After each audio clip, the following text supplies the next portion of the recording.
Vicky almost needs no introduction because everyone does know her as a specialist in EAL, and amongst other things. We very much value her in the department, and all of the academics and students that I speak with always speak very highly of Vicky. And certainly the little that I've had to deal with her, I found her friendly, encouraging, and very knowledgeable. She's currently Deputy Director of the University of Oxford Department of Education, where she is Professor of Linguistics. She was the course coordinator of the MSc in Applied Linguistics and Second Language Acquisition, and the convenor of the Applied Linguistics Research Group, as well as the Research in English as an Additional Language Research Group. And I hand over to Victoria for her talk. Thank you very much. And thank you to Paul and Shailene for organizing this event. It's always nice to see different initiatives that people have put forward to try and help support the whole research process. Research is collaborative, and the Educational Cloud is taking advantage of that collaboration and aiming to support that. So I hope and look forward to seeing how it continues to develop. So in the time I have with you today, I'd like to focus on a small aspect of a review paper that I have coming out next year in 2018 in the journal Studies in Bilingualism, which is focused on reviewing what we understand about how children from minority language backgrounds become literate in the majority language. That's a really large topic, and I'm only speaking for 15 minutes, so I'm only going to talk about reading. So I've changed my title slightly from the one on the program. I apologize for that. But what I want to do is basically go through quickly defining who I'm talking about, minority language learners, and then talk about a particular theoretical approach to understanding reading development in children generally, but that has been applied specifically to EAL learners, and then look at what the evidence says about this theoretical model in minority language learners. So just to confirm or operationalize my terms, EAL learners that is the term that we use in the UK to describe children who are learning English as an additional language, and they have a home language that isn't English, or at least they have another language in the home. They might actually always also have English, but they have another language, and they are being educated through the medium of English as the majority language because they're living in the UK. Now, there's all sorts of interesting issues that arise from this particular population of learner. That's a talk in and of itself. But just the sort of main things are that there are often various educational issues in terms of their academic achievement. Overall, children with EAL tend to underperform academically, but that's not always true for each individual or for certain subgroups. And one of the reasons why it's difficult to make generalizations about this population is because of the significant variability that we find within it in terms of its proficiency, its academic outcomes, and so on. The other issue, I think, in terms of understanding language and communication that's relevant is the significant variability in how bilingual these children end up being. They are interesting, I think, because at the beginning of their lives, they have all the ingredients in place to actually become fluently bilingual, but whether and to what extent that actually happens to them is very much determined by their experiences, and educational experiences are a big part of that equation. There's been a lot of research in the literature that has argued that bilinguals are advantaged relative to monolinguals in various ways, some of which are cognitive. What's interesting, I think, also about EAL children and minority language learners more generally is that despite having the sort of foundation upon which we might expect to see certain bilingual advantages, we often find, as I said, that they underachieve, and we don't see that they're particularly advantaged in any significant way. And one of the reasons for that may be their literacy, and that there may be interesting aspects to their literacy development that might contribute to educational underachievement. So that's why myself and others in our research group are very interested in looking at the question of literacy development in minority language learners to see if we can better understand it and then hopefully lead to improving it. So that's the basic background. Here is the theoretical model that underpins a lot of our work, which is the simple view of reading. It's not really that simple, but it basically argues that there are two main components to language, to learning how to read in any language. And this is a model that was developed to explain children's reading in English predominantly. So I think it's an interesting question about the extent to which some of these issues will be transferable to learning in different scripts. But there are basically two components: printed word recognition and language comprehension. And there are subcomponents under that. And I'm going to whiz through in a very brief time these different aspects that contribute to these two main aspects here. But this is why it's called the simple view, because there's just basically these two components. But it's not so simple, because when we start looking at those components, we see that there are many other subcomponents that look at it more detail. One area, however, I'm not going to talk about is fluency. I'll just say that fluency relates to both second language proficiency, but it, in particular in relation to reading, relates to reading fluency. That is how quickly a person can read without pauses and errors and that sort of thing. So the first component of printed word recognition in the simple view of reading is phoneme awareness. And that relates to phonological awareness, which many of us will know a lot about in this room. So phonological awareness is the knowledge of the sound structure of a language and the ability of the learner, the child in this case, to analyze and manipulate those sound units. And we know that for children who are learning to read alphabetic languages, phonological awareness is a strong predictor of their outcomes in reading alphabetic languages. A child's knowledge of the phonological structure of their language is used in all four of the skills: reading, writing, listening, and speaking. So just to give you an example of how we measure this in children, we might ask them, for example, how many sounds are in a word, and give them a word like skip. Many children will say there are 3 sounds, sk, I, p, which sounds reasonable, but actually there are 4 sounds, sk, I, p. And to the extent that the child is able to break that down into 4 sounds, that skill is related to their skill at reading in English. Other ways that we measure phonological awareness is asking about rhyming. So which of the following start with the same sound, and then present the child with 3 words: ship, fat, and fox. And of course, fat and fox is the correct answer here. And another way, which 2 words in the following set of words end in the same sound: made, hide, and fade. And of course, the correct answer here is made and fade. So these are just some examples of taken from actual standardized assessments of phonological awareness in English that we use in trying to examine this construct in children. Now, as I've already mentioned, we know that children who are good at these sorts of tasks, have higher scores on these tasks, tend to have higher scores in reading skills.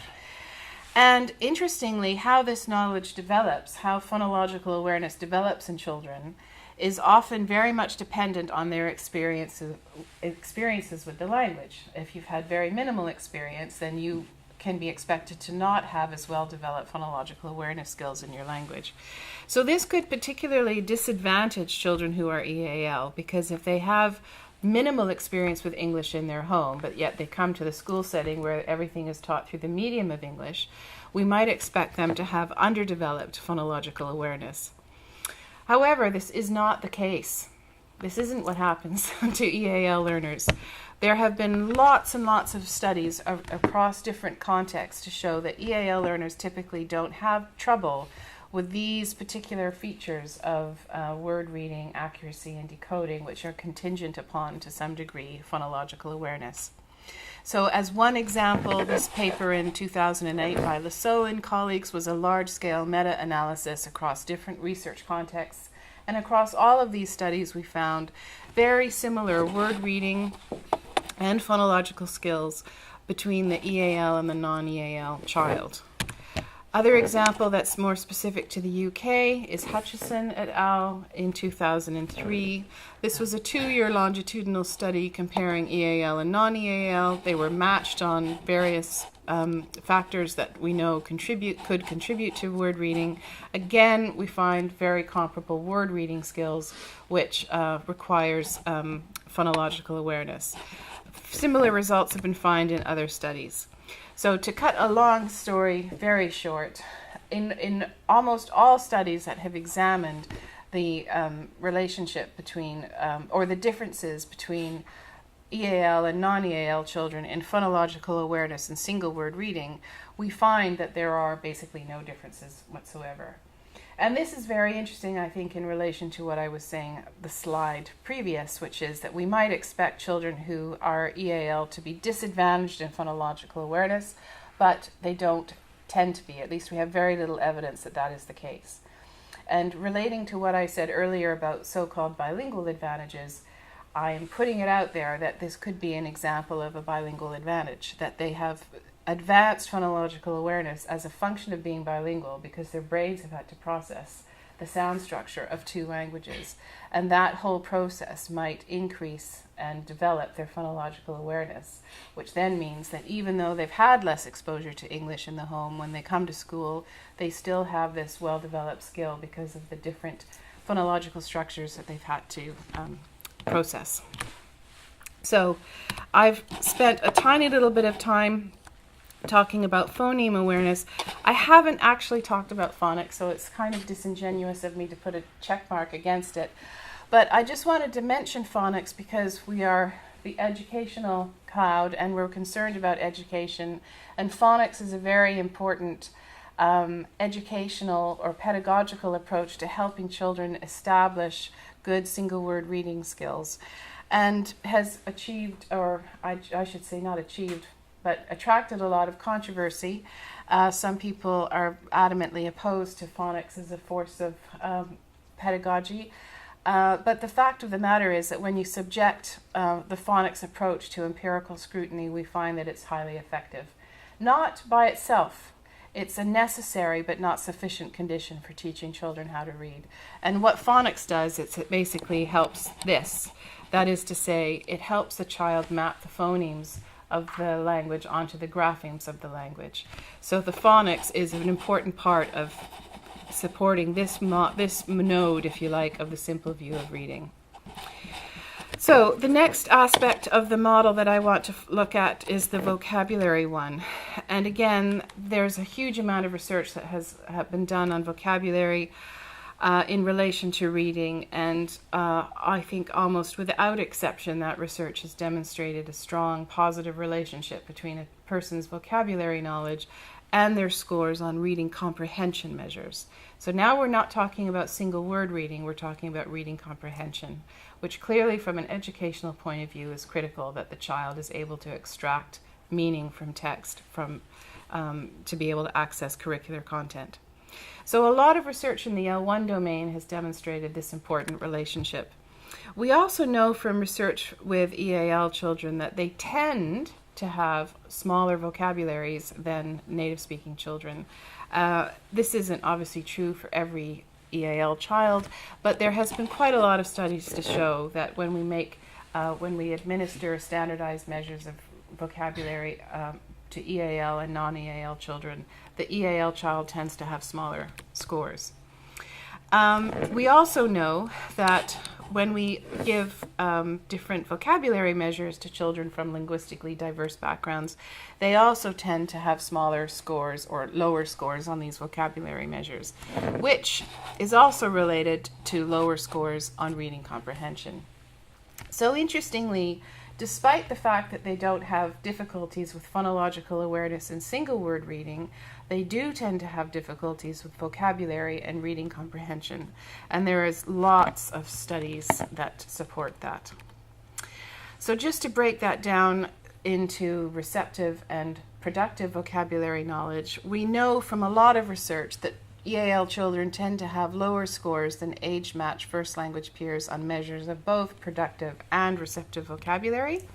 So usually we measure expressive with standardized tests where we show the child a picture and then we ask the child to name it. So it's a kind of naming vocabulary in that sense. And then the receptive vocabulary we usually measure by something like the BPVS, the British Picture Vocabulary Scales, where the child is shown a set of 4 pictures and then asked to point to the one that denotes a particular object that we might ask them for. So in terms of reading, the relationships between vocabulary breadth, and these are measures of vocabulary breadth, not vocabulary depth, but the relationships between vocabulary breadth and comprehension tend to be stronger from a statistical point of view for EAL children than for EL1 children. And interestingly as well, I think the relationship between expressive or productive vocabulary breadth is particularly strong for EAL children. And in some of the studies that we've done in our research group, when we find these differences, if we factor out the variability due to productive vocabulary for EAL children, everything changes dramatically for them in a way that does not happen for the EL1 child, suggesting perhaps that they draw upon different sources of knowledge to tackle the problem of reading comprehension. In addition to vocabulary breadth, there have been a few studies that we've done in our group looking at vocabulary depth. And just to summarize, I'll just say that we've also been able to show empirically that vocabulary depth also makes an important and unique contribution to reading comprehension. So when we look at children's multi-word vocabulary knowledge, their idiom knowledge, their metaphor knowledge, and so on, we have found A, that there are differences between the EAL and the non-EAL children, but B, that their scores on these other aspects of vocabulary are also statistically predictive of scores on reading comprehension. So in other words, vocabulary is incredibly important in developing reading comprehension skills in children, period, but EAL children in particular. And so we would argue that there's a strong place for focused explicit vocabulary instruction in classrooms. Particularly as some of the studies that we have done with children suggest that they are actually also unaware of their own lack of vocabulary knowledge. And so if a child isn't aware that they don't know something, they're clearly not going to do anything about it. I mean, they might be aware of lack of knowledge and still not do anything about it, but at least being aware of the problem is going to be the first step in helping learners develop a more well-developed vocabulary.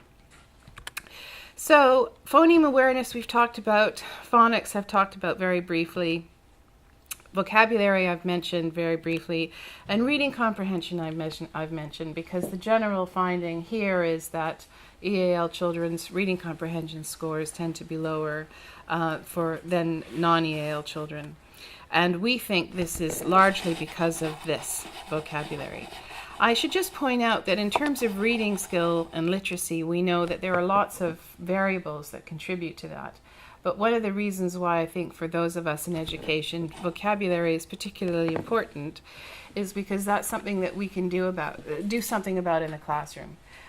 We know that parents' SES, like the family income, is an important variable associated with reading, but as teachers we can't do anything about that. But we can do something to support vocabulary in the classroom, so it's important for us as educational researchers. So my final slide, just to summarize, in terms of reading development, generally it is multi-componential, that is, lots of different elements conspire together to help the child learn how to read.